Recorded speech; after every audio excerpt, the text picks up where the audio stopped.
ओम श्री लक्ष्मी नारायण जी नमः। सुख सागर 8वां सकंद 23वां अध्याय। राजा बलि का सूतल लोक में जाना।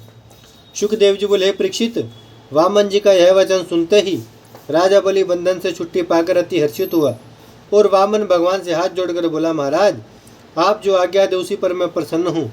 जिन चरणों का दर्शन महादेव व ब्रह्मादिक देवताओं और ऋषिवरों को ध्यान में नहीं मिलता, वे चरण आपने मेरे सिर पर रखे, उन्हें मैं दंडवत करता हूँ और अपने समान इंद्र, कुबेर, वरुणादि किसी देवता का भाग्य नहीं समझता हूँ।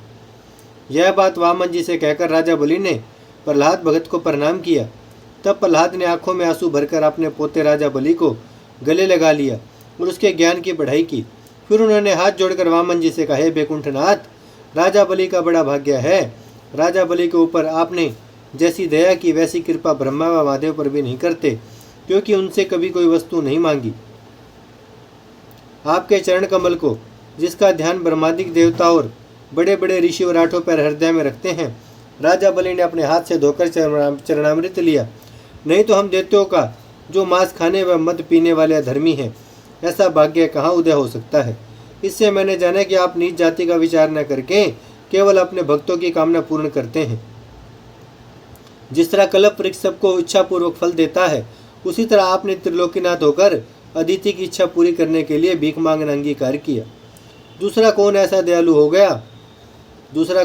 दीन दयालु होगा। यह स्तुति सुनकर वामन जी बोले, प्रहलाद, हमने बलि को सूतल लोक का राज्य दिया, जो तुम भी वहां जाकर उसके पास रहो, और मैं भी राजा बलि के द्वार पर गदा लिए आठों पैर बना रहूंगा। हमारा मुखराविन देखने व तुम्हारे सत्संग से उसको कुछ नहीं मालूम होगा कितने दिन कहाँ बीत गए। अब तक तुम हमारा दर्शन ध्यान में पाया करते थे, आज से मेरी व तुम्हारी भेंट नित्य सम्मुख हुआ करेगी। जब यह वचन सुनकर राजा बलि व प्रहलाद भगत वामन भगवान को दंडवत करके अपने परिवार समेत सूतल लोक को चले गए, तब शुक्र पुरोहित ने आकर वामन जी को दंडवत करके विनय कहे, महाप्रभु, संसारी माया के वश होने से, ब्राह्मण व पंडित होने पर भी मुझे ऐसी बुद्धि आई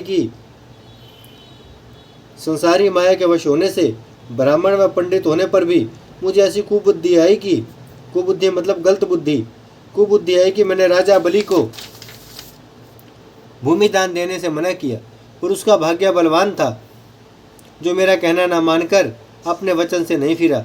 सो आप मेरा अपराध क्षमा करके आज्ञा दीजिए, तो मैं भी सूतल लोक में जाकर राजा बलि के पास रहूं, और यह भी वरदान दीजिए कि फिर मुझे ऐसी कुबुद्धि न आवे। यह वचन सुनकर वामन भगवान बोले, बहुत अच्छा, तुम भी सूतल लोक में जाकर राजा बलि के पास रहो, पर फिर कभी ऐसी दुर्बुद्धि उसको मत देना। तुम अपने शिष्य का 100वां यज्ञ संपूर्ण कर लो। तब शुक्र जी बोले, हे ज्योति स्वरूप, जहाँ आपका नाम लेने से यज्ञ संपूर्ण होता है, वहाँ जब आपका चरण आया तो उसके संपूर्ण होने में क्या संदेह है। पर आपकी आज्ञानुसार पूर्णाहुति डाले देता हूँ।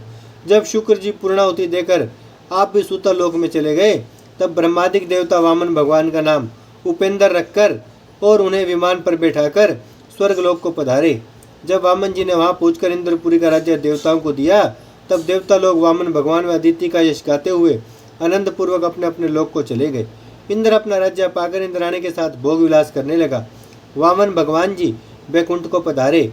इतनी कथा सुनाकर शुकदेव जी बोले, हे राजन, तुमने जो वामन अवतार की कथा हमसे पूछी थी, उसे वर्णन किया। जो कोई सच्चे मन से कथा को कहे व सुनेगा, उसे मुक्ति पदवी मिलेगी। ओम श्री लक्ष्मी नारायण जी नमः।